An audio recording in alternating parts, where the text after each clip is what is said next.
বলছেন 1 নম্বরে ইনসান মারাদ, কোন ব্যক্তি যদি রোগাক্রান্ত হয়, আপনি রোগে আক্রান্ত হলেন, তাহলে প্রথম কাজ হচ্ছে যে ধৈর্য ধারণ করেন, হাহাকার অবস্থা না হয়, পেরেশান হবেন না, ধৈর্য ধারণ করেন। ওয়াহতাসিব, এবং নেকির আশা রাখেন আল্লাহর কাছে, যে আপনার এই অসুখের ওপর আল্লাহ কি দিচ্ছেন, নেকি দিচ্ছেন, সওয়াব লিখা হচ্ছে, কাফফারা হচ্ছে, গুনাহ মাফ হচ্ছে, নেকি বাড়ছে। অসুস্থ হয়ে গেছেন, এখন আপনার করণীয় কিছু না, আপনার করণীয় চিকিৎসা করবেন, এটা একটা করণীয়। কিন্তু তার সাথে যদি আপনি খুব কান্নাকাটি করেন, ভেঙে পড়ে, এতে লাভ আছে না? বেশি ভেঙে পড়ে তাড়াতাড়ি ভালো হয়ে যাবেন, হ্যাঁ না? আপনার কান্না দেখে রোগ পালিয়ে যাবে, পালাবে? তাহলে লাভটা কি? তাহলে কি করতে হবে? প্রথম কাজ ধৈর্য ধরতে হবে, আলহামদুলিল্লাহ যে অবস্থায় আছে আলহামদুলিল্লাহ, নিজেকে সান্ত্বনা দিতে হবে। আর 2 নম্বর, যে আমার ওপর যা কিছু হচ্ছে, কষ্ট পাচ্ছি আমি এই অসুখের কারণে, এতে আমার সওয়াব বাড়ছে, নেকি বাড়ছে, গুনাহ মাফ হচ্ছে, কাফফারা হচ্ছে, আমার মর্যাদা উঁচা হচ্ছে। ভালো মানুষ যার গুনাহ নাই তার মর্যাদা উঁচা হয়েছে, হ্যাঁ। আর যার গুনাহ আছে গুনার কাফফারাও হচ্ছে। গুনাহ যখন মোচন হয়ে গেছে তারপরে অসুখ ছাড়ে না, তাহলে তার নেকিও বাড়ছে, মর্যাদা উঁচা হচ্ছে। ধৈর্য ধরতে হবে, নেকির আশা রাখতে হবে। ইহতিসাব, জীবনের প্রত্যেকটি কাজে নেকির আশা রাখবেন। একটা ভালো কাজ করলেও নেকির আশা রাখবেন, আর যদি কোনো ক্ষেত্রে কষ্ট বরদাস্ত করতে হয় সেই ক্ষেত্রেও নেকির আশা রাখবেন। এক ইহতিসাব বলা হয়।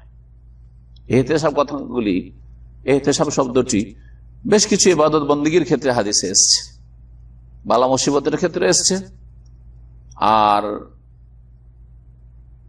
সিয়ামের ক্ষেত্রে এসছে, কিয়ামের ক্ষেত্রে এসছে। রমজান মাসে রোজা রাখছেন, মান সামা রমাদানা ঈমানান ওয়া ইহতিসাবান, যে ব্যক্তি রমজান মাসের সিয়াম রোজা রাখলো ঈমানান, আল্লাহর প্রতি বিশ্বাস রেখে, যে আল্লাহর এটি ফরিজা, ফরজ আমার উপর, এটা আমার করা ফরজ, ওয়া ইহতিসাবান, নেকির আশায়, ক্ষুধা লাগছে নেকির আশা, পিপাসা নেকির আশায়, এতে নেকি পাচ্ছেন।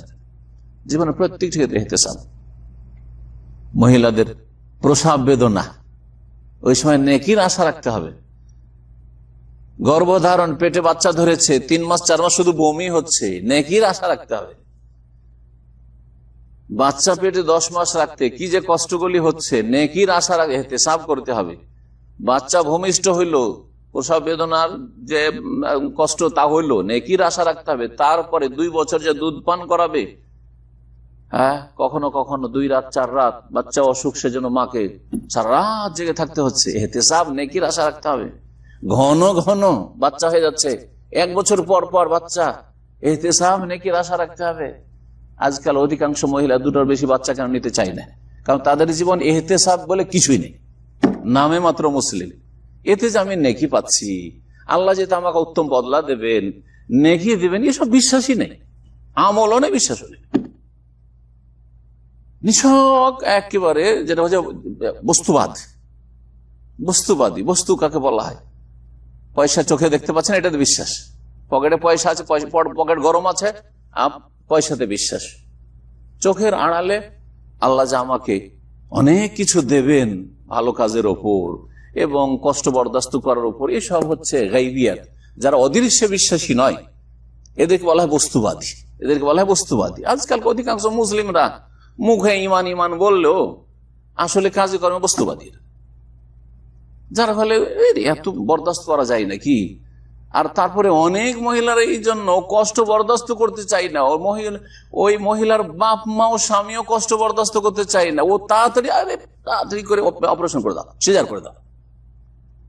নিজেও মহিলা বরদাস্ত করতে চাই না, যে প্রসব বেদনার একটু কষ্ট বরদাস্ত করতে হবে বাচ্চা নিলে, আর ওর বাপ মা এত মায়ার মায়া যে টাকা যাক কিন্তু আমার মেয়ের কষ্ট না, স্বামীর এত ভালোবাসার মায়ার মায়া যে টাকা যাক কিন্তু আমার স্ত্রীর কষ্ট না।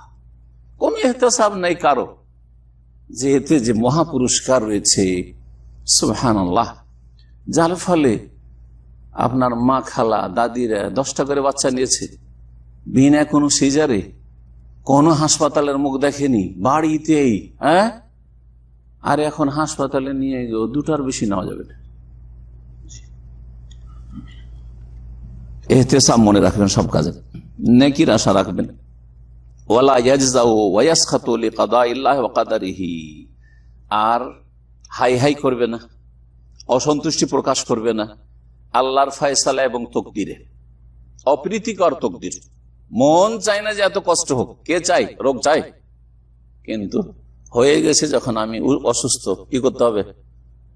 হা হুতাশ করলে হবে না, হাই হাই নয়, হ্যাঁ, আর যাকে তাকে শুধু বলা, শুধু বল, ভাই রে আর বরদাস্ত করতে পারছি না ভাই, আরে কি করবো রে ভাই, কি করব, আমি যে কোন পাপ করেছিলাম, আমার ওপর কেন এত বালা মুসিবত, সেইগুলি শুধু গাওয়া। নিষেধ, এগুলো নিষেধ, আল্লাহর বিরুদ্ধে যেন কমপ্লেন করছেন আপনি। আল্লাহ রাব্বুল আলামিন ফয়সালার উপর অসন্তুষ্টি প্রকাশ করবে না, হ্যাঁ, হাই হুতাশ করবে না। ওয়ালা বাসা ইউখবিরান নাস বিইল্লাতিহি ওয়া না'i মারাদিহি, তবে প্রশ্ন উঠে, হাই হাই করবে না, অসন্তুষ্টি প্রকাশ করবে না, কিন্তু আপনজনদেরকে বলতে পারবে কিনা? অসুস্থ স্ত্রী স্বামীকে বলতে পারবে কিনা, স্বামী স্ত্রীকে বলতে পারবে কিনা, বাপ মাকে বলতে পারবে কিনা, বন্ধু বান্ধব যারা হিতাকাঙ্ক্ষী তাদেরকে বলতে পারবে কিনা, হ্যাঁ, বা মুসলিম ভাইদেরকে যাদের কাছ থেকে দুয়ার আশা রাখতে পারে তাদেরকে বলতে পারবে কিনা যে ভাই আমি অসুস্থ হয়েছি, বা এই ধরনের আমি অসুখ, তো আমার জন্য একটু দোয়া করিয়ে ইত্যাদি বলা যাবে কিনা? বলা যাবে। কিন্তু আজকাল যে ফেসবুকে ছেড়ে দিচ্ছেন, ফেসবুক হোয়াটসঅ্যাপ গ্রুপে একটু অসুখ হলে, মাথার ব্যথা, ভাই আজকে আমার খুব মাথার ব্যথা, হোয়াটসঅ্যাপ গ্রুপে ছেড়ে দিচ্ছেন আমার জন্য একটু দোয়া করি, হ্যাঁ, আজকে হাসপাতালে গিয়েছিলাম, আমার বিপিটা একটু বেশি, একটু আমার জন্য দোয়া করি, একটু সুগারটা একটু বেশি দেখলাম আমার জন্য দোয়া করে দিল ফেসবুকে ছেড়ে। এরকম ভালো কাজ নাকি?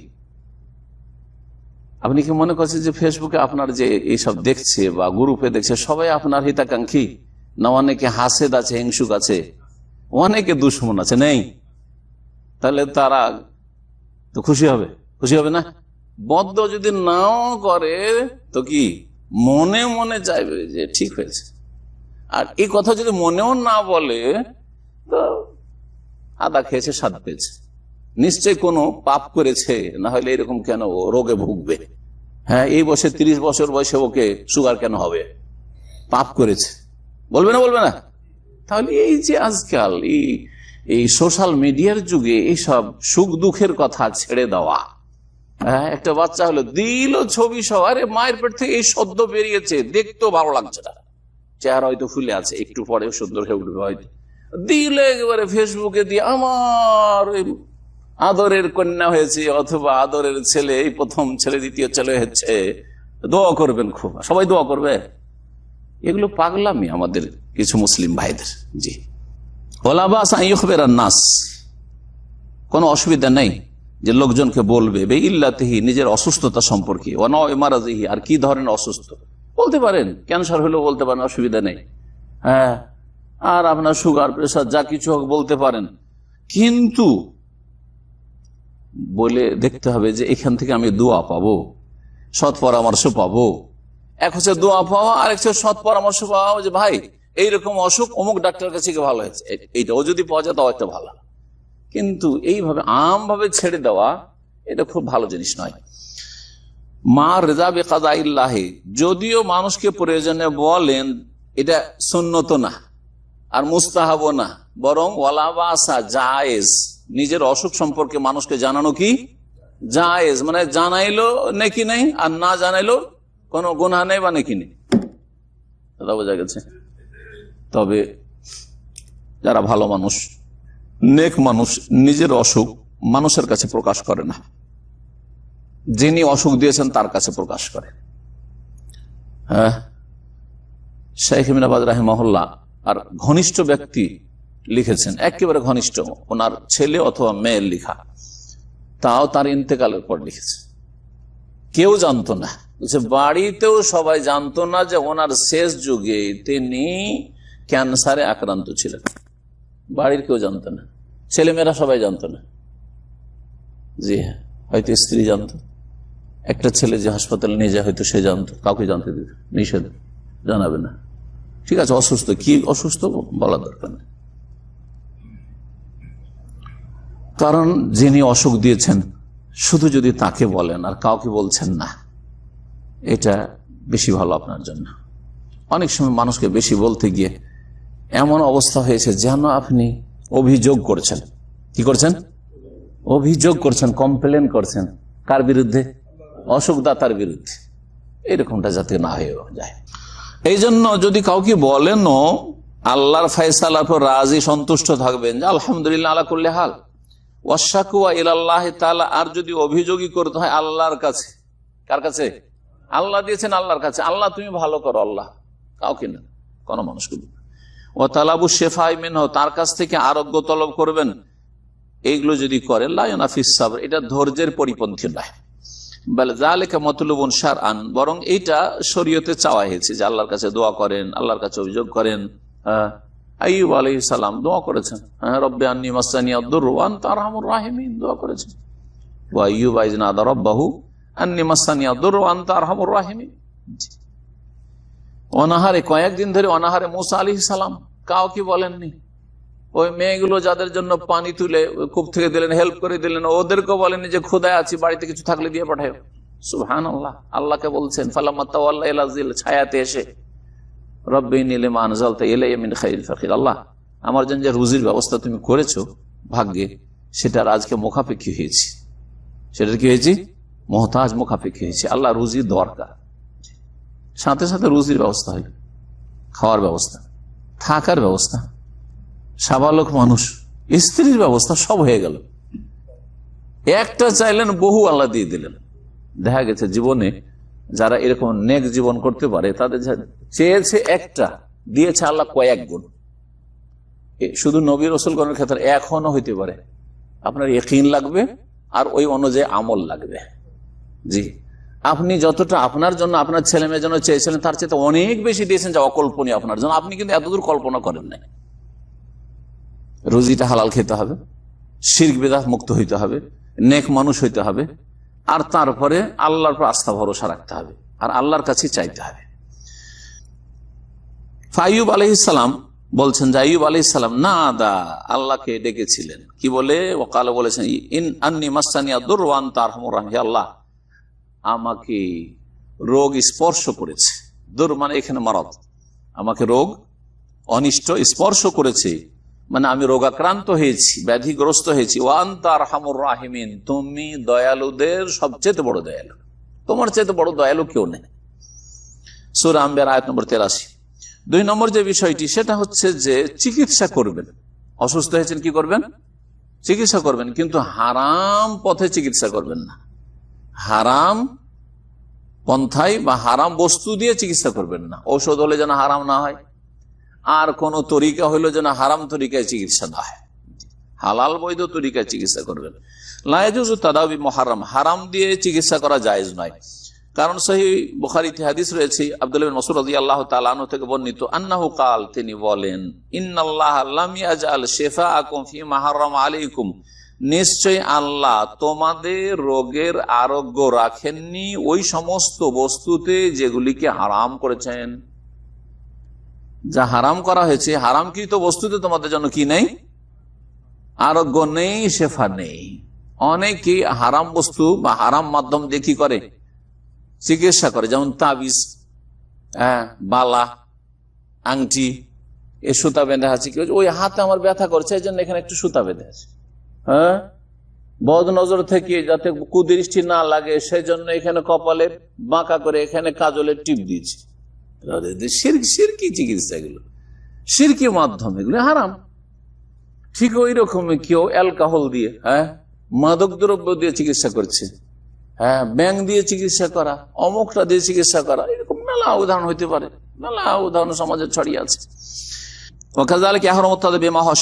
এইরকমই হারাম শিরক দিয়ে চিকিৎসা করা, বেদাতি তরিকায় চিকিৎসা করা। মিন তাআল্লুকি তামাইম, যেমন তাবিজ ঝুলানো, তাবিজ লটকে রেখেছে গলাতে, হাতে, গাড়িতে, বাড়িতে, কিসের জন্য তাবিজ? বলছে যে এই যে আমার একটা অসুখ আছে, ওই জন্য তাবিজ, আমাকে এক হুজুরে তাবিজ দিচ্ছে। না, তাবিজ শিরক। নবী করিম সাল্লাল্লাহু আলাইহি ওয়াসাল্লাম বলেছেন আত-তামাইমু শিরক। এমন তাবিজ আল মুশতামিল আলা আলফাজিল শিরকিয়া, যাতে শিরকি শব্দ রয়েছে, আও আসমা মাজহুলা, অথবা অজ্ঞাত নাম রয়েছে, এমন কিছু লেখা আছে পড়া যায় না, বন জঙ্গল করে রেখেছে। দেখবেন আজকালকার তাবিজ গুলো, বন জঙ্গল মনে হচ্ছে, কিচ্ছু পড়তে পারছেন না, হারাম। কারণ এখানে অস্পষ্ট কেন করে রাখা হয়েছে? দালমে কালা হে, গোলমাল আছে, ভেজাল আছে।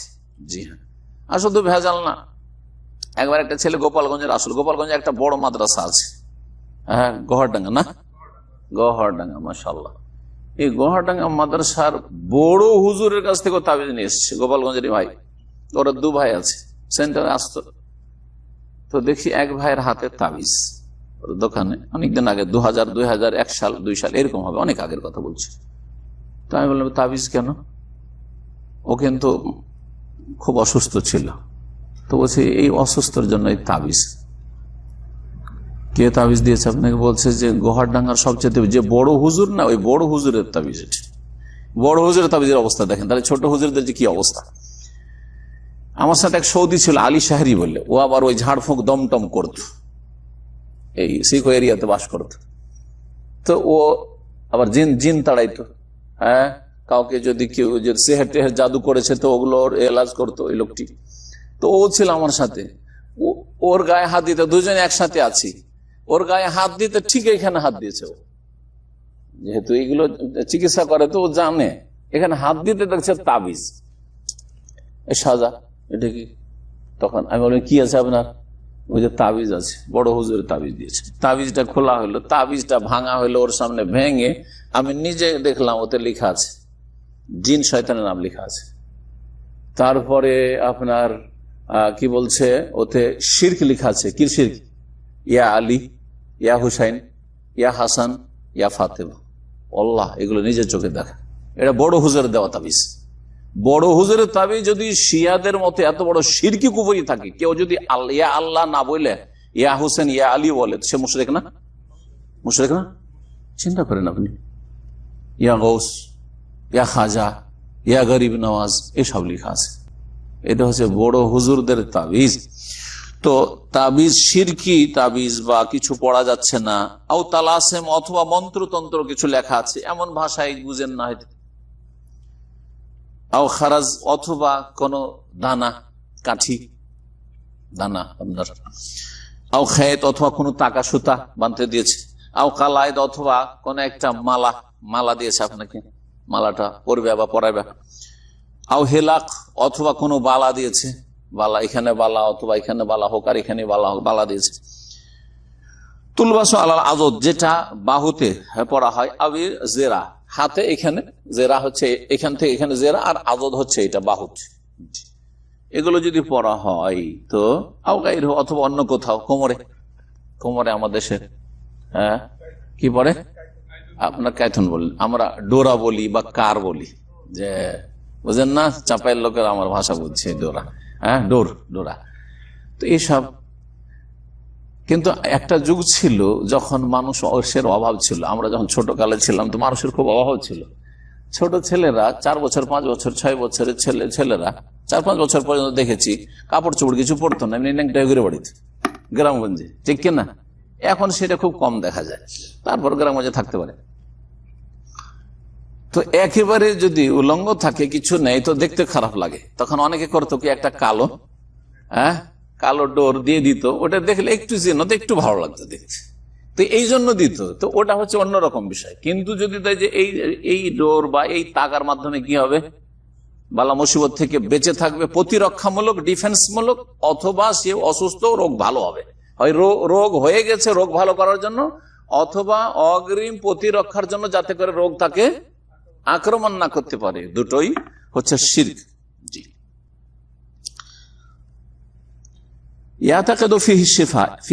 এগুলোতে যদি মনে করে যে শেফা, আরোগ্য আছে, ওয়াদাফিল আইন বা বদনজর থেকে বেঁচে থাকবে, বা অলবালা বালা মুসিবতে বেঁচে থাকবে, এগুলি কেন শিরক? কারণ এগুলি যখন মানুষ প্রয়োগ করে বা ব্যবহার করে, তখন এগুলির ওপর আস্থা ভরসা হয়ে যায়, আল্লাহর উপর তাওয়াক্কুল ভরসা কমে গিয়ে এগুলির ভরসা, তাবিজের উপরে ভরসা হয়ে যায়, ওই টাকার উপর ভরসা হয়ে যায়, বালার উপর ভরসা হয়ে যায়, আংটির উপর ভরসা হয়ে যায়।